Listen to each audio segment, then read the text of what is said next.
standing in the way of your prospect buying your B2B product or service? It's the Buyers Committee. Today on the LinkedIn Ads Show, I'm going to teach you how to turn these into advocates instead of roadblocks.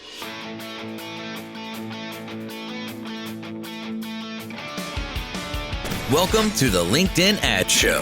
Here's your host, AJ Wilcox. Hey there, LinkedIn Ads fanatics. In B2B, we can reach the end user, but most often, someone else needs to sign off on the purchase. We call these individuals the Buyers Committee. And although our end user really can campaign internally to try to get the deal done, it can be very profitable to help them along. On today's episode, we're going into detail about who the buying committee is and what we say to them. And make sure to stick around to the very end, as I'm going to share the exact methods of targeting that I use to reach the buyers committees. Let's go ahead and get started. First, in the news, we got an email back on March 15th from Romina Bin McDonnell from LinkedIn. And she said that on May 22nd, message ads will begin to sunset, and you may experience slower campaign delivery. As I'm reading into this, it's probably something like a quarter of the profiles on LinkedIn are going to be sunsetted each week. I think many of us are used to LinkedIn having things roll out on Tuesdays. It looks actually like things are starting to get rolled out on Mondays instead, because May 22nd is a Monday. She said, as of June 19th, advertisers won't be able to create new message ad campaigns. And then by July 31st, message ad delivery totally ends. So there's going to be that gap between June 19th and July 31st where you can't create new message ad campaigns, but they will still deliver to that last few people who still have access. In the past, we've talked about the new ad format that's replacing them being called click-to-message ads. It looks like they now have a new name. They're called conversation starter ads. And she says conversation starter ads are a new messaging ad format that appears as a rotation of ads in a fixed placement in the inbox. They encourage members to click to initiate conversations in the Focus tab, and they will replace today's sponsored messages. As with message ads, conversation starter ads will not be available in the EU.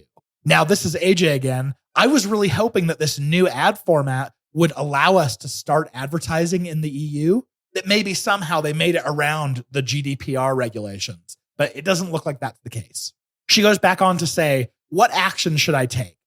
To minimize disruption to your message ad campaigns, we encourage you to switch from message ads to conversation ads by June 19th. And this is all of 2023, obviously. Conversation ads will automatically evolve into conversation starter ads starting on May 22nd, with availability increasing over time. Conversation ad campaigns require no attention at this time.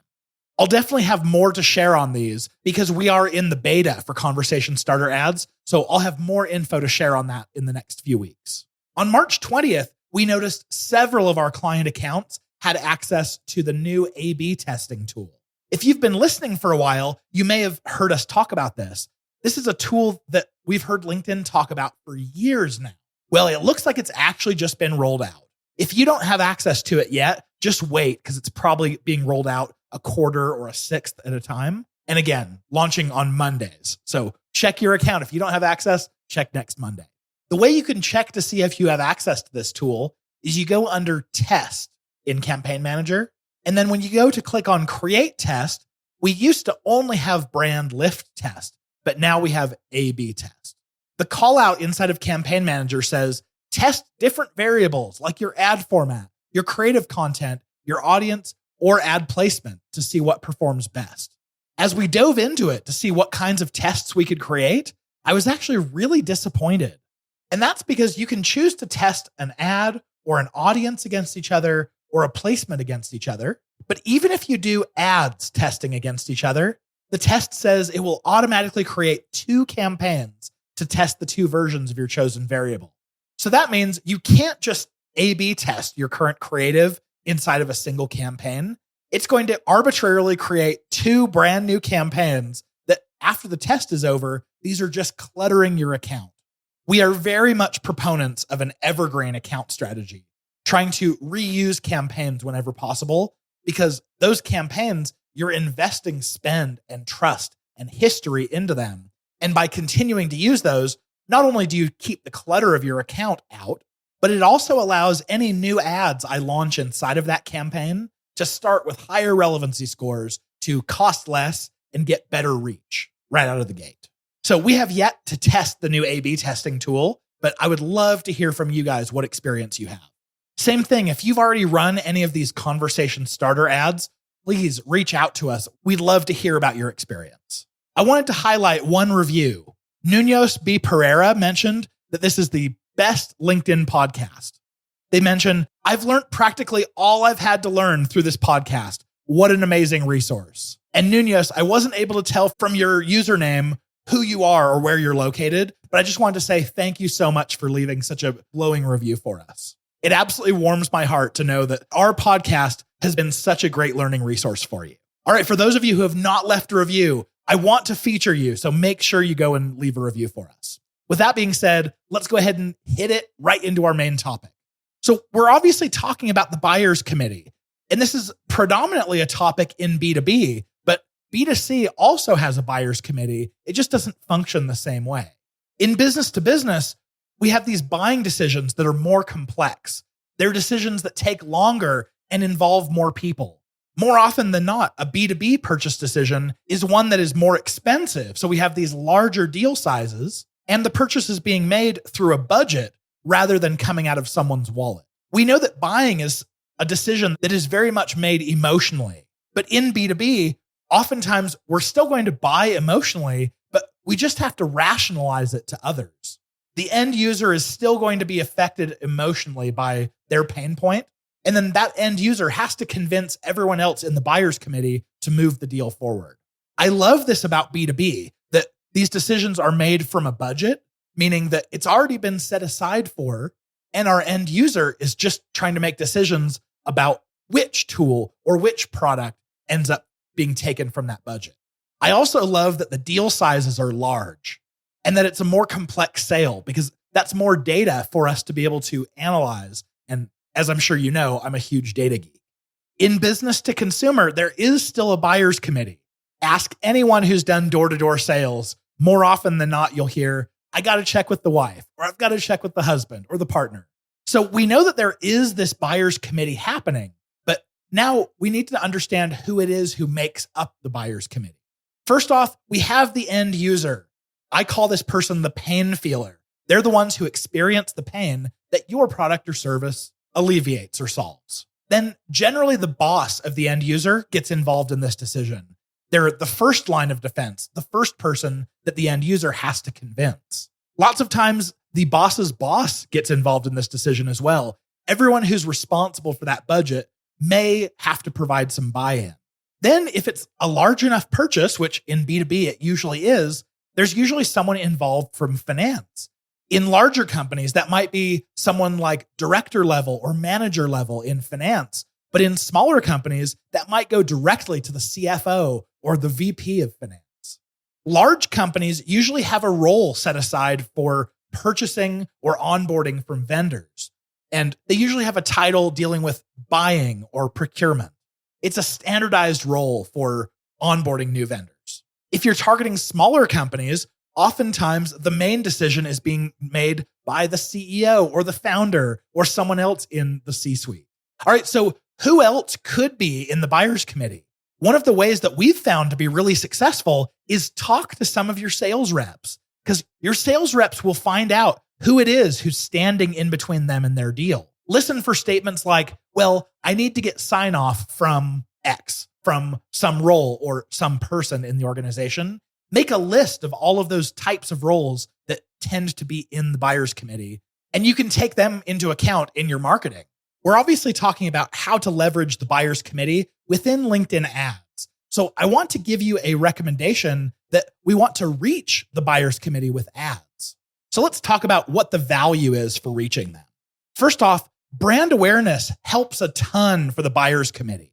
The way this works is if someone signs off on a deal or with a vendor, if that vendor or deal doesn't perform, it's a risk to them looking bad because they signed off on that vendor that didn't end up performing. By the time this deal crosses someone's desk, you want them to be able to say, oh yeah, I've heard of this company before. They must be legit. Otherwise, they may feel like they have to go and do more research. And if they have the power to shoot down or veto the deal, if they come across something that makes the vendor look less trustworthy, they may just shoot the deal down right there. Then it's going to be a lot harder to convince the buyer's committee why they should go along with the deal. So here's the campaign setup that you might want to have for targeting these buyer's committees. First off, these should be a separate campaign because you don't want to intermix your messaging that's going to your end user or what we'll call your ICP. And this is for 3 reasons. Number 1, you want to report differently because this traffic is going to perform quite differently than when you're targeting your end user. Number 2, we like to use micro-segmentation of your campaigns for more control and visibility. And number 3, we definitely want to hit them with different messages and maybe even different offers than we would target with our ICP. What about ad formats? You're probably going to want to hit the buyer's committee with ad formats that are more friendly to a brand awareness kind of approach. You want to get them brand familiar, but you're not necessarily asking them to take action. For this, I absolutely love using text ads. They're super low cost and they're really high on impressions and frequency. The big downside here, they're only going to show on desktop, and most users on LinkedIn are on mobile anyway, so you may not be able to fully reach your buyer's committee, but it's a great assisting ad format. Next, I think sponsored content makes the most sense. Usually single image ad, but I could totally see a video or a carousel ad doing good awareness work here. Sponsored content is more expensive than text ads, so costs are going to be higher, and click-through rates might actually be lower than when you're targeting your ICP. And you probably don't want to expect conversions, although it's not too uncommon to have conversions come in because someone in the buyer's committee wants to go and answer questions for themselves or do their own research. You could also do dynamic ads, especially follower ads or even spotlight ads. And they are a little bit more costly than text ads, but I could definitely see someone from the buyer's committee following the company because they want to learn more about it before they make the purchase decision. All right, here's a quick sponsor break, and then we'll dive into how to message the buyer's committee. The LinkedIn Ads Show is proudly brought to you by B2Link.com, the LinkedIn ads experts. If you're a B2B company and care about getting more sales opportunities from your ideal prospects, then chances are LinkedIn ads are for you. But the platform isn't easy to use, and it can be painfully expensive on the front end. At B2Linked, we've cracked the code to maximizing your ROI while minimizing platform costs. Our methodology includes building and executing LinkedIn ad strategies that are customized to your unique needs and tailored to the way that B2B consumers buy today. Over the last 11 years, we've worked with some of the largest LinkedIn advertisers in the world. We've spent over $150 million on the platform, and we're official LinkedIn partners. If you want to generate more sales opportunities with your ideal prospects, book a discovery call today at b2linked.com/apply, and we'd absolutely love the chance to get to work with you. All right, let's jump into the messaging and calls to action that we can use with the buyer's committee. First off, what messaging would you use as you're talking to the buyer's committee? We find that more often than not, our ad copy when we are targeting the end user or our ICP, they have a pain that needs to be solved. And it's a very specific pain. But the buyer's committee, they're oftentimes aware of this pain, but they don't experience it intimately the same way that your ICP will. They understand it in concept. They've heard about this pain through meetings or emails or something, but you can still talk to this pain at a high level. And your call to action from these ads are likely going to be things that are more like learn more than download now. And you want to help them be brand aware rather than having to ask them to take action. Don't be too worried by these folks not having high click-through rates. The goal here isn't a click. The goal is to be in front of them as often as it takes to gain their mind share. What about offers? What are you offering these people? Well, obviously, we talked about your call to action of learn more, but you could send them to a blog post or a web page or more about the company. It could be a video to tell a story. Obviously, we know in marketing, storytelling is so powerful. Any way that you have to tell the story of why your company is trustworthy and why it can help solve this pain, it's going to be an asset to you. We would highly recommend don't gate anything here. Everything you share, make it ungated. because you don't want to add any friction. All right, I've got the episode resources for you, along with our recommendations of exactly how to set up your targeting to hit the buyer's committee. It's coming right up, so stick around.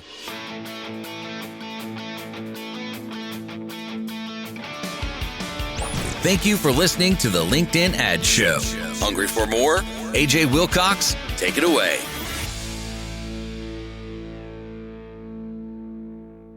For the resources from this episode 65 of the podcast goes all into microsegmentation. So if you have questions about that as a strategy or how you can use it on LinkedIn, go check out that episode.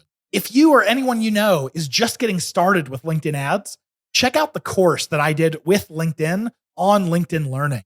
You'll see the link in the show notes, and it is by far the highest quality and the lowest cost course out there. If this is your first time listening, welcome. So excited to have you here. Make sure you hit that subscribe button so that you're hearing all of these episodes as they come out. But if this is not your first time listening, please do go and rate and review the podcast on whatever podcast player you have.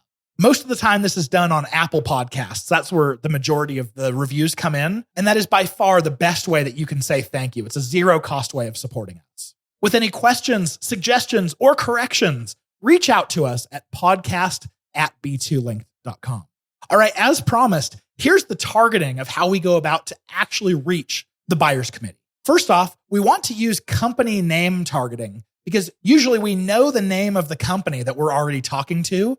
So we can type in up to 200 company names, or we can upload a list as a matched audience. And you can have up to 300,000 companies when you're doing the matched audience upload. Then you'll probably want to layer on the roles at those companies. More often than not, we use a combination of the job function and the seniority ways of targeting on top of those companies. And that's because it's the broadest way to reliably target. And we want larger audiences here because we're targeting by company. And since targeting by a limited number of companies usually results in a smaller audience size, we want to maximize that and reach as many people as we can that could be part of the buyer's committee. Otherwise, we're going to be paying higher costs, and it's going to be harder to get in front of the people that we want to be aware of our product. Remember, we're not being stingy here. We're trying to reach as many people as we can, as opposed to campaigns that we might run to our ICP, where we want to be totally specific to those who are most likely to have our pain point. But with these buyer committee campaigns, we want to be a little bit broader. So you'll be targeting the end user in your other campaigns. These are the pain feelers, but you also want to reach their coworkers. A lot of times that's the job function and the seniority of your pain feeler. And of course, you can exclude the individuals on a contact list. So you're not reaching your pain feeler here. But I would argue that it's not a problem if they're seeing your ads as well here. But you want to reach their department and level. You're going to get your pain feeler and their coworkers in their department. Next, you want to hit their boss and maybe even their boss's boss. So that's their job function with 1 or 2 seniorities up. So let's say that the person who feels your pain is the senior seniority. When you go to reach their boss, you want to get manager and director. If you're working with large companies, you can go after the procurement roles. So that's a job function of purchasing, and you probably want to use either all seniorities or maybe everything but entry level and training. If you're at small companies and you want to hit the CEO, you'll want to use job function of business development. You heard that right. And then add a CXO or a C-level seniority. That's going to get you the president and the CEO at those smaller companies. How about in finance? If these are smaller companies, you're probably going to want the VP and above, VP and CFO level finance. If you're targeting larger companies, it might be someone more like a senior or a manager or a director level. I've got a little bonus hack for you here. If you have a contact list that you might upload to LinkedIn to be able to target a bunch of these individuals, what you can do is if you have their company address, the @companyname.com, in Excel, you can strip that out and leave just their company's domain name. Then you can turn around and upload that as a matched audience as a full company list. So that's how I would take something that would have been a list of contacts, and we've turned it into a list of companies to go after. Just a word here on audience sizes. So let's say that there's 10 people at each company who you could feasibly see as being in the buyer's committee. That means to get over the initial hurdle of needing 300 people in your campaign so that you can launch, you'll end up needing at least 30 companies on this list just to get over that. So realize we're not going to be spending very much on these audiences anyway, even if you might have to pay a higher cost per click or a cost per impression to get in front of them. You'll probably have to bid higher anyway because these ads aren't nearly as relevant to your buyer's committee as they will be to your ICP. All right, hopefully those were really helpful hacks. We'll see you back here next week, cheering you on in your LinkedIn ads initiatives.